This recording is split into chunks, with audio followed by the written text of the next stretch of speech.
क्या आपने कभी सोचा है कि जब हम उर्दू या हिंदी में जब बात करते हैं तो हमें सोचना नहीं पड़ता, लेकिन जब हम इंग्लिश में बात करते हैं या इंग्लिश में कुछ लिखने लगते हैं तो हम टेंसेस और ग्रामर के बीच में स्टक हो जाते हैं। द रीजन इज हम इंग्लिश को याद करते हैं, समझते नहीं हैं। अस्सलाम वालेकुम, मैं हूं नाइमा और welcome to learn with Naima. आज की इस मास्टर क्लास में हम इंग्लिश ग्रामर की एक फाउंडेशन स्ट्रॉन्ग करने वाले जो आपको लाइफ लॉन्ग नहीं भूलेगी, और वो है parts of speech from basic to advance level. इस एक वीडियो के बाद आपका ग्रामर को देखने का नजरिया हमेशा के लिए बदलने वाला है। सो grab your notebooks and pains and let's start. सोचिए, इंग्लिश एक बहुत बड़ा महल है और इसके 8 महसूस कमरे हैं। इन्हीं को हम 8 पार्ट्स ऑफ स्पीच कहते हैं। First one is noun, second one is pronoun, third one is verb, fourth one is adjective, fifth one is adverb, sixth one is preposition, seventh is conjunction and the eighth one is interjection. सबसे पहले बात करते हैं noun की। Noun का मतलब है name या नाम। इस दुनिया में जितनी भी चीजें हैं, चाहे वो हमें दिखाई दे या सिर्फ महसूस हो, उनका कोई ना कोई नाम जरूरी होता है और वही नाम नाउन कहलाता है। मतलब किसी भी शख्स, पर्सन, जगह, प्लेस या चीज, थिंग के नाम को नाउन कहते हैं। पर्सन कोई भी इंसान हो सकता है, जैसे कि अली, सारा, टीचर। प्लेस कोई भी जगह हो सकती है, just like Lahore, school, park. और थिंग कोई भी चीज हो सकती है, किसी भी किस्म की कोई चीज हो सकती है, like chair, pen, phone. Let me clear one more thing about noun. Noun सिर्फ वही चीजें नहीं होती हैं जिन्हें हम टच कर सकते हैं या देख सकते हैं। कुछ नाउन्स ऐसे होते हैं जो हमारी फीलिंग्स, आइडियाज, क्वालिटीज या स्टेट्स यानी हमारी हालत या कंडीशन को जाहिर करते हैं, जिन्हें हम सिर्फ महसूस कर सकते हैं। उन्हें एब्स्ट्रैक्ट नाउन कहते हैं। Just like honesty, freedom, knowledge, happiness. Example है सेंटेंस की, नॉलेज इज पावर। इस सेंटेंस में नॉलेज और पावर दोनों नाउन्स हैं, क्योंकि ये दोनों आइडियाज, कंसेप्ट्स के नाम। अब आते हैं नाउन की टाइप्स पर। We have several types of noun, we are going to discuss them gradually. The first one is proper noun. इसमें मार्फा, खास नाम, किसी खास शख्स, जगह या चीज के स्पेसिफिक नेम को प्रॉपर नाउन कहते हैं। ये हमेशा कैपिटल लेटर से शुरू होता है। इसकी एग्जांपल ये है कि अली, जस्ट लाइक एक नेम लें अली, जो किसी खास पर्सन का नेम है। लाहौर एक स्पेसिफिक सिटी का नेम है। पेप्सी एक स्पेसिफिक ड्रिंक का नेम है। कोई भी ड्रिंक प्रॉपर नाउन नहीं होगा। Monday, we have 7 days, but जब हम एक डे का स्पेसिफिक नेम लेते हैं तो उस डे नेम को हम proper noun, so Monday is proper name. And on the second number is common noun. इसमें नकरा, आम नाम, जो नाम किसी आम शख्स, जगह या चीज के लिए इस्तेमाल हो, जैसे boy, city, drink, day, ETC। ऐसी तमाम चीजें जो खास किसी खास चीज को, खास स्पेसिफिक नेम को या डेज को या किसी ड्रिंक को स्पेसिफिक मेंशन ना कर रहे, कॉमन नाउन कहते हैं। Come to the third one, abstract noun. इसमें मुजर्रिद, महसूस होने वाला नाम, वो नाम जिन्हें हम देख या छू नहीं सकते, सिर्फ महसूस कर सकते हैं। एग्जाम्पल है लव, एंकर, ट्रुथ, करेज, ब्रेवरी। यहाँ सब कुछ एब्स्ट्रैक्ट है। मीन्स टू से कि लव, प्यार, गुस्सा, सच, हिम्मत या बहादुरी, ये सब चीजें हम सिर्फ फील कर सकते हैं, हमें नजर नहीं आती हैं। And the next type is concrete noun.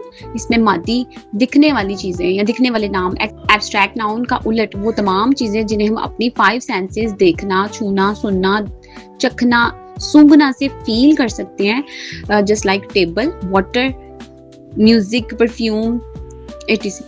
Now come forward to the next one is collective noun. इसमें जमा, ग्रोह या ग्रुप का नाम होता है। जब हम बहुत सारे लोगों या चीज़ों का एक प्रॉपर ग्रुप एक सिंगल नाम में कन्वर्ट करते हैं, like team, class, flock, family. Now come to the second part of speech and this is the pronoun. सोचिए, मैं अगर आपसे कहूँ कि दानियाल एक बहुत अच्छा स्टूडेंट है, दानियाल रोज सुबह जल्दी उठता है, दानियाल की हैंड राइटिंग बहुत अच्छी है और दानियाल के टीचर्स दानियाल से बहुत प्यार करते हैं। ओह माय गॉड, मुझे तो ये सुनते ही थोड़ा ऑकवर्ड और बोरिंग लग रहा है।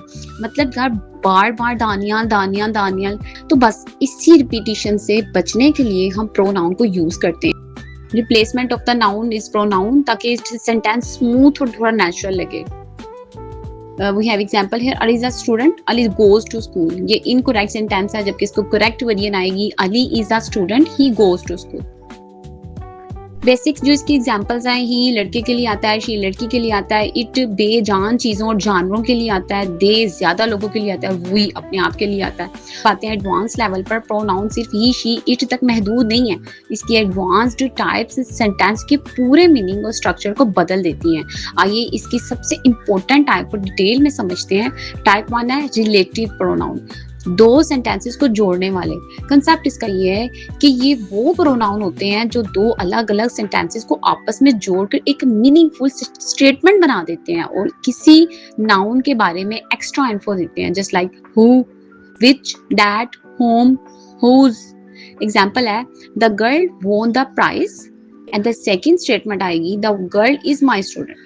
जब हम इन दोनों को कंबाइन करेंगे by using relative pronoun, then it will be the girl who won the prize is my student. You can see यहाँ हु ने रिलेटिव प्रोनाउन का काम किया, एब्सोल्युटली फ्लॉलेस।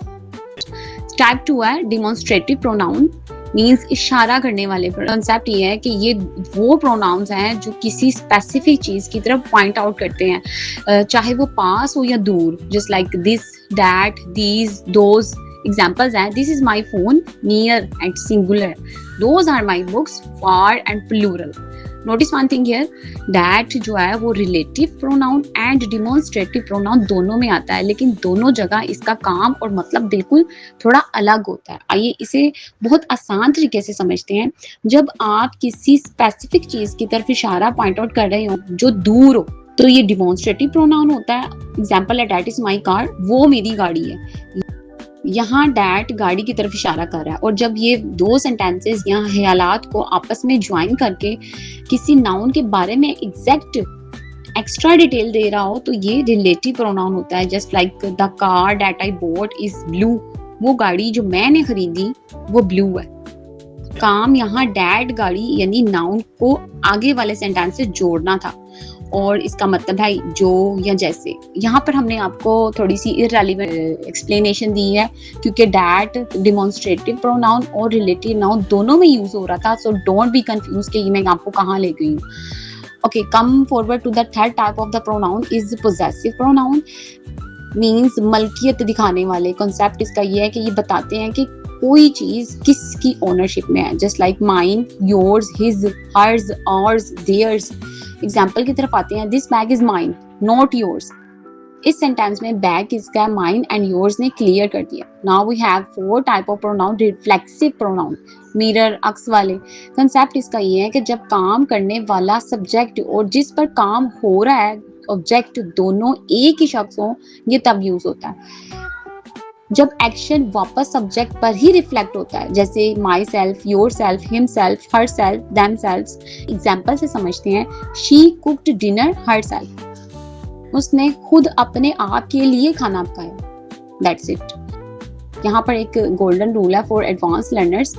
अब एक ऐसी मिस्टेक जो 90% स्टूडेंट्स कंपेटिटिव एग्जाम्स या राइटिंग में अक्सर करते हैं, वर्ड से देखिए, हु वर्सेस विच का यूज। वो हु हमेशा इंसानों यानी ह्यूमंस के लिए यूज होता है, just like the boy who called you. और विच हमेशा चीजों और जानवरों यानी थिंग्स या एनिमल्स के लिए यूज होता है, just like the car which I sold. अनजाने में लोग कह देते हैं the boy which called you, जो कि बिल्कुल गलत है। इस रूल को हमेशा याद रखिएगा। अब आते हैं तीसरे पार्ट ऑफ स्पीच पर, और वो है वर्ब। वर्ब मीन काम, फेल। आसान अल्फाज में जो वर्ड हमें ये बताए कि नाउन या प्रोनाउन क्या कर रहा है, वो वर्ब। जस्ट लाइक जब हम कोई काम करते हैं जिसमें कोई हरकत हो, मिसाल के तौर पर the children play in the park, या शी रोड, या she reads a book, he runs fast, I write a letter. इसमें जो भी काम हो रहा है उसको हम वर्ब कहते हैं। और हाँ, जरूरी नहीं है कि वर्ब सिर्फ भागने या चलने का नाम ही हो, ये किसी शख्स या किसी चीज की स्टेट ऑफ बीइंग या उसकी हालत को भी बताता है, just like is, am, are, was, वर।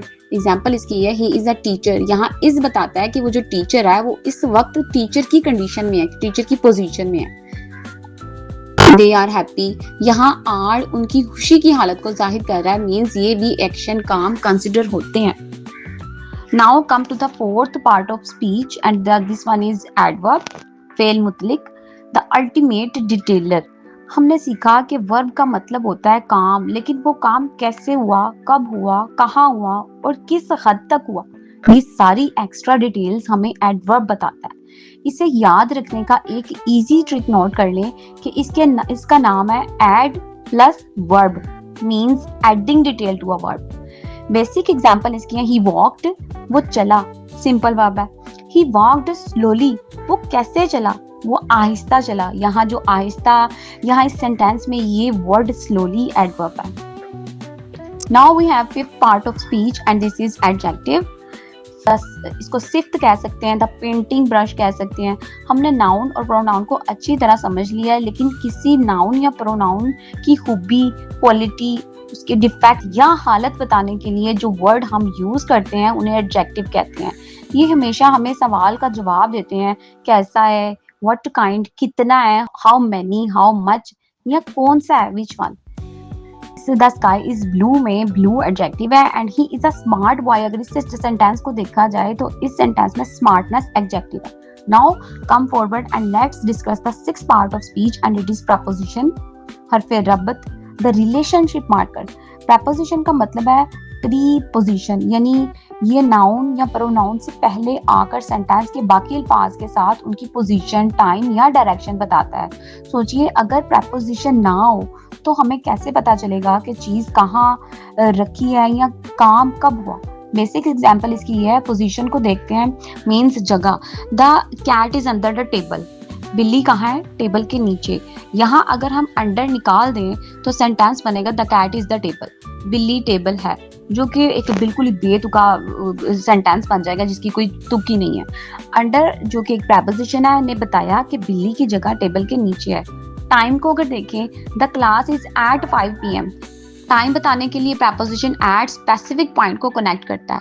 अब डायरेक्शन यानी रास्ते की तरफ अगर हम आए, she is going to the school, वो स्कूल की तरफ जा रही है। यहाँ टू बताता है कि उसके चलने या जाने की डायरेक्शन किस तरफ है, यानी स्कूल की तरफ। बहुत से स्टूडेंट्स इन, ऑन, एट में कंफ्यूज हो जाते हैं। इसे याद रखने का एक पैरामीट्रिक है, एट टाइम, स्पेसिफिक टाइम के लिए at 5 o'clock, at midnight. Place, specific exact जगह के लिए at the door, at the bus stop. और ऑन कहाँ यूज होता है, टाइम के लिए, डेज और डेट्स के लिए, like on Monday, on 14th August. Place, surface के लिए on the table, on the wall. In कहाँ यूज होता है, टाइम, अगर हम टाइम को कंसिडर करें तो मंथ्स के लिए, ईयर्स के लिए, सीजन्स के लिए, like in July, in 2026, in summer. Place के लिए अगर इसको कंसिडर किया जाए इनको, तो ये है इनक्लोज स्पेस, ये बड़े शहर। मुल्क के लिए in the Lahore, in Pakistan. That's it. Now come to the seventh part of speech and this is conjunction.